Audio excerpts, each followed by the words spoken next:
Alright, greetings. Eric Arnold, not in the sports barn on Tuesday, January 26th.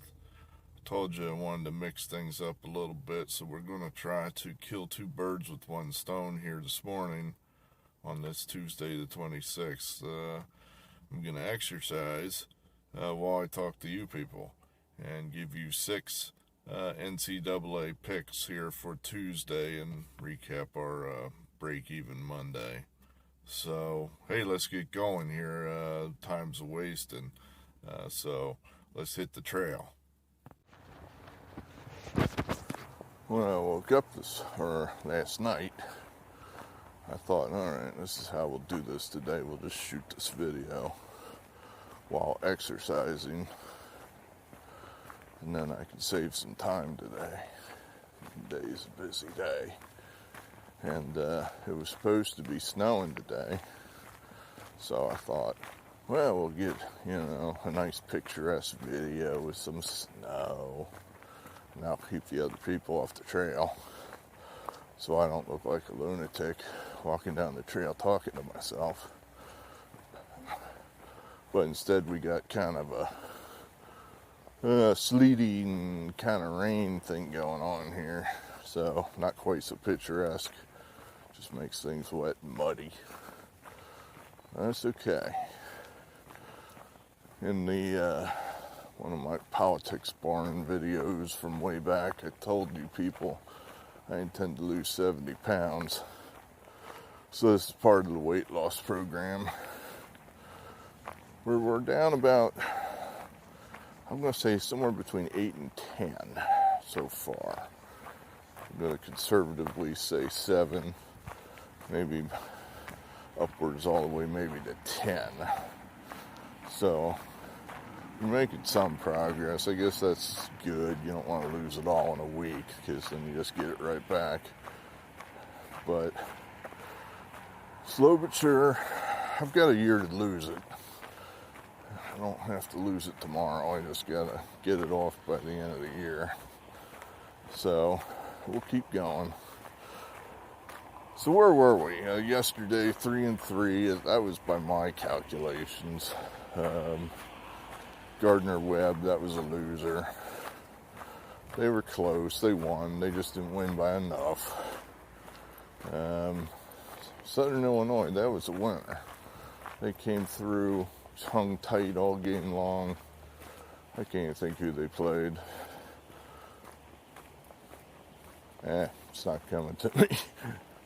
But anyway, they hung tight to them. So that was good. This layoff thing, I don't know if that's a thing or not. That's kind of what I'm thinking is. It's, for some people it is, and other people it's not. Anyway, so that was first two games. In Virginia, it turns out they do have a lot of smart kids that play basketball down there. They kicked the hell out of Syracuse. Syracuse must have a lot of dumb kids. Or a lot of kids that just can't play basketball. Maybe that's it. At any rate, Virginia hammered Syracuse, so I don't dislike Virginia. I don't give a damn about Virginia one way or the other. I do like Tony Bennett. I think he's a good coach. So that was a win. So we're thinking we're set up here for a pretty good night. And then the 9 o'clock games, they sucked. I had no idea why Iowa State was only a 3-point dog to Oklahoma State. That one looked so terrible. I was sure I was right by taking the other side. And sure enough, I was right the way I've had it the other way. Oklahoma State killed those guys. Iowa State's not good. It's a bad team. So that was a loser. Doing the opposite certainly didn't work there. And then maybe you get a winner on this one. This was an odd game where West Virginia was a 1.5-point favorite, pretty much up to about an hour before tip-off, and then the numbers swung hard to where Texas Tech was a 1.5, 2-point favorite. So I don't know where all that money came down on Texas Tech. I guess, I'll check the views, but I'm sure they didn't watch my video. But at any rate, West Virginia gets the 1 point last second victory, which was exciting for them, and I felt somewhat okay for them, but I lost. So hopefully you caught it right before tip-off, then you might have won. But at any rate, and then Arizona, they easily smashed Arizona State, breaking us even for the day. Breaking even right now, that's like a winning night. So salute, hooray. All right, what else we got here? Well, I guess we got the games for today. The early game was, I think, a 1 o'clock game. I guess these afternoon games in the middle of the week are COVID specials. I guess they just figure, what the hell, it doesn't matter, no one's there, and just for travel purposes, let's play it in the middle of the day. When is this COVID thing over? I saw something, Joe Biden now saying it'll be into the fall. It's like, wait a minute, you said you would smash this thing or something like that, shut it down. Oh, I misunderstood. Shut it down in like a couple of years, I guess that's what he meant. I misunderstood, foolish me. But at any rate, Tulsa, they are a 1 point underdog now on the road in Philadelphia against Aaron McKee in Temple. Well, we like Tulsa. We're going to take Tulsa. I'm not sure how this fits into the opposite theory, but Tulsa definitely, well, we just like the coach better. We're always mindful of who the coaches are. And I think Frank Haith, he's been around. He's a pretty good coach. Aaron McKee, he's a brand new coach. We love us some Aaron McKee here in the barn. Aaron McKee was on a Sixers team we liked so much back around the year 2000. But we like to play against these ex-NBA guys that have no college experience. Penny Hardaway at Memphis, he'd be an example. Patrick Ewing, Chris Mullen, although he's now fired. An example of a guy that's, say, not working on that one is Juwan Howard. He's making us eat our lunch right now. Haven't quite figured out that one yet. But, yeah, Aaron has virtually no college experience. And, I'm sure he knows basketball, but my thinking is it takes more than knowing the game of basketball to be a successful college basketball coach. So at any rate, we're taking Tulsa there, plus the 1. I saw something last night. I was leafing through old newspapers, something I do periodically. And I thought, oh my God, what a good story. Maybe I'll tell this in the barn if I can remember to do it. So I just remembered to do it. So here's a story. The night the doctor came to town. This would have been November 30th, Wednesday night, 1977. The Philadelphia 76ers played at New Orleans in the Superdome, and they drew 35,000 people. This is in 1977. On a Wednesday night, they drew 35,000 people. At the time, it was a record for an NBA game. The Sixers came back from a 15-point deficit with about 4 minutes to go to win the game.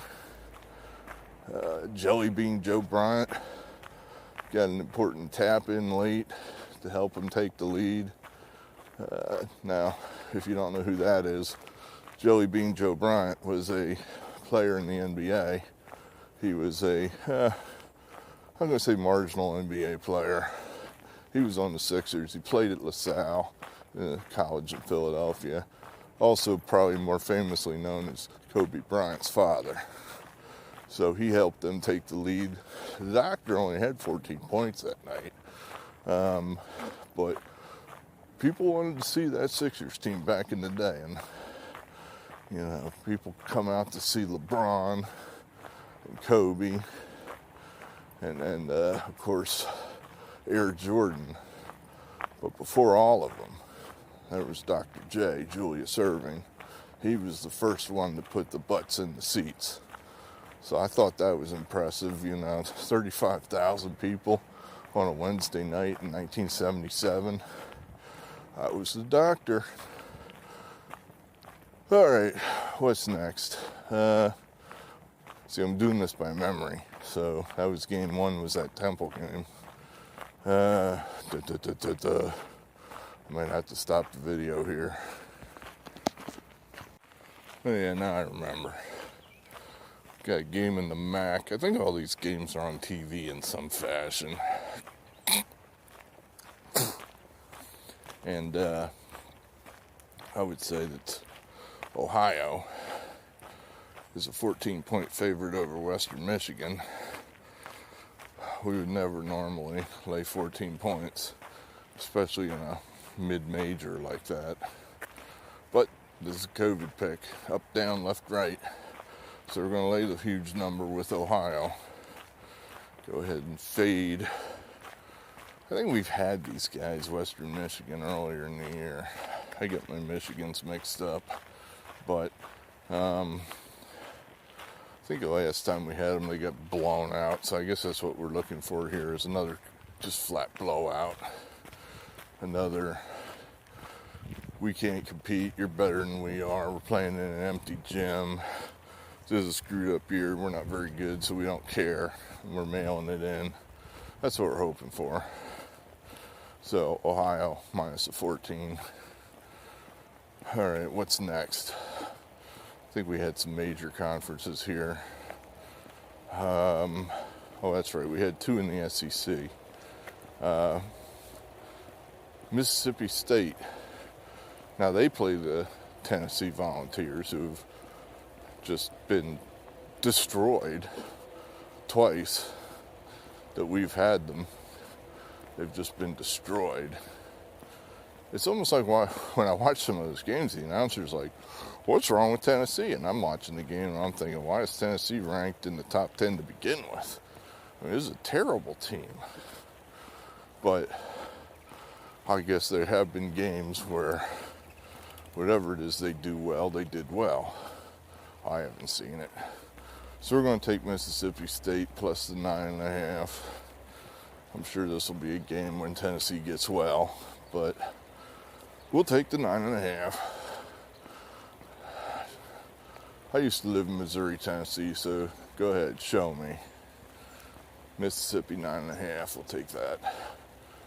Yeah, what else we got here? Now it's starting to rain. That's right, Alabama and Kentucky. This is an interesting game. You know, I identified Alabama pretty early on as a super talented, well-coached team. Then I got off them for a game, and they made me pay. Now they're playing Kentucky, which no one can believe Kentucky's this bad. They're, 5-9? 5-9? I mean, so, and the money apparently is coming down on Kentucky. That's what I surmise. So normally, I guess I'd be with the Kentucky people in that, all right, Calipari, his teams often start slow because they're all youngsters, freshmen, don't know what they're doing. But then he starts coaching them up, and they learn teamwork, and they're all super talented, and a not very good freshman at Kentucky is probably better than anybody else in the SEC, especially after he gets coached up a little bit. That's the thinking. So we're going to throw that away in this up, down, left, right year. And we're just going to take Alabama.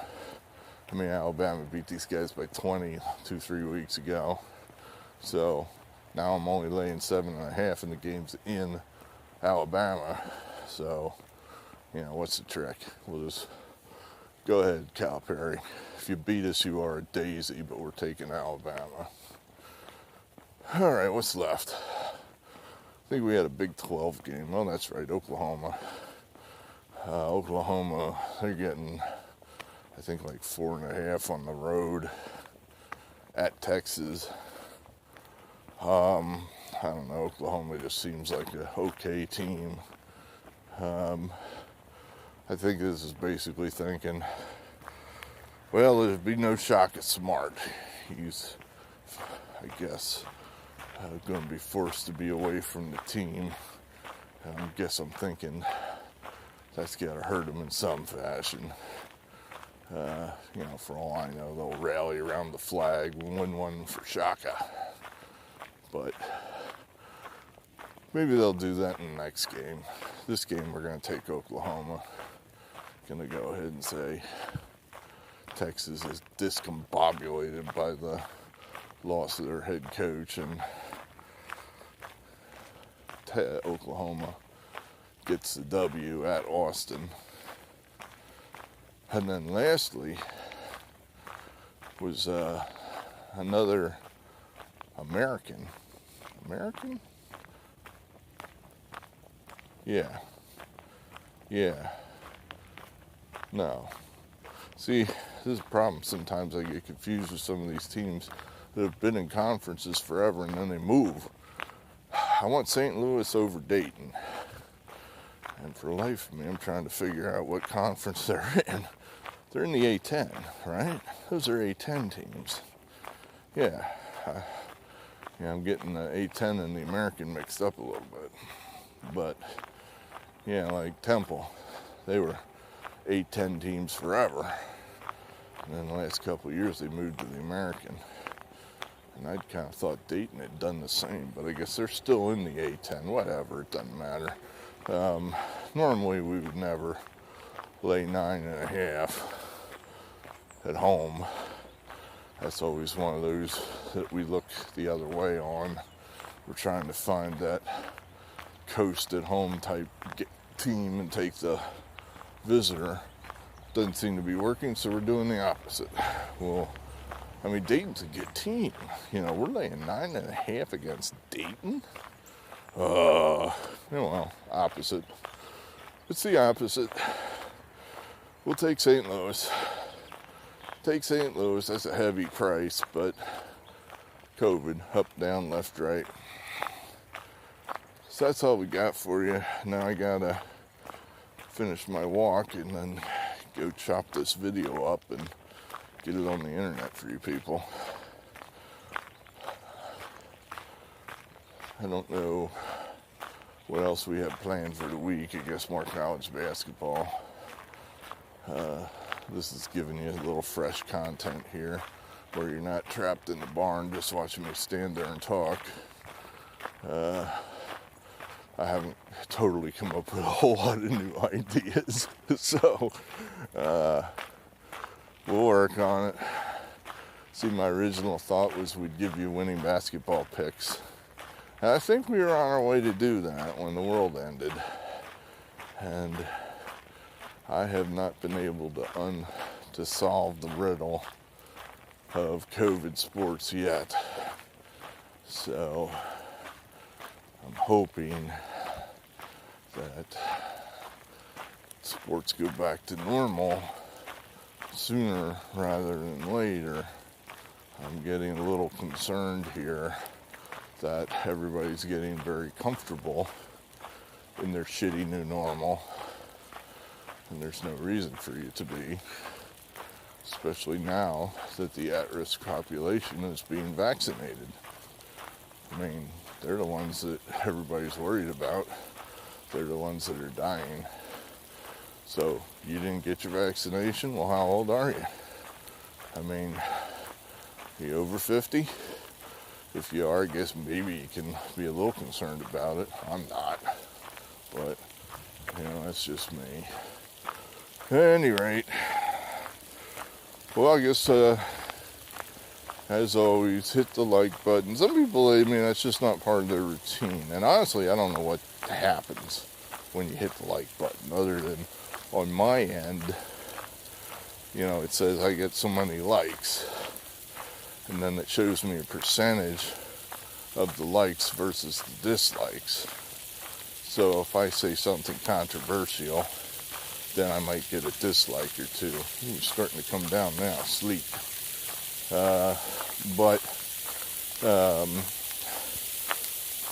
on your end, I don't know if you then get inundated with sports ads on your videos that you watch, or if it somehow negatively affects you to hit the like button. I honestly don't know the answer to that. I honestly, since I started making content, I've started hitting the like button a hell of a lot more than I used to. In fact, I hardly ever hit the like button before. But now it'd be kind of like, yeah, I like that. There'll be some content providers. Like one of my guys I like is a guy named Brave Dave. Check out his videos from 4 years ago, I think, called Brave Dave's Big Fat Freight Hop. Brave Dave's Big Fat Freight Hop, where he hops trains all the way across Canada. Brave Dave's an Englishman. Anyway, Brave Dave will make these well-produced, a lot of effort went into it type videos. And he has like 6,000 views. It's like, come on, man, this is terrible. You should have way more views than this. This is such a great video. I got like 11,000 views just for standing up and reading an editorial out of the New York Post and saying the word Bobulinski. I didn't do any effort at all. This guy's breaking his back and he's got like 5,000 views. Anyway, if you hit the like button, it makes it a lot more palatable for content providers. Makes you feel like there's a purpose to your life. Anyway, or you don't have to, because it's a free country. You can do whatever you want. Except this, or that over there. Anyway. Well, I'll cut this off. I could just keep talking now because this is just making my walk go faster and more quickly. Well, I assume you're getting bored. So we'll sign off here and we'll talk to you tomorrow. Thanks. Out.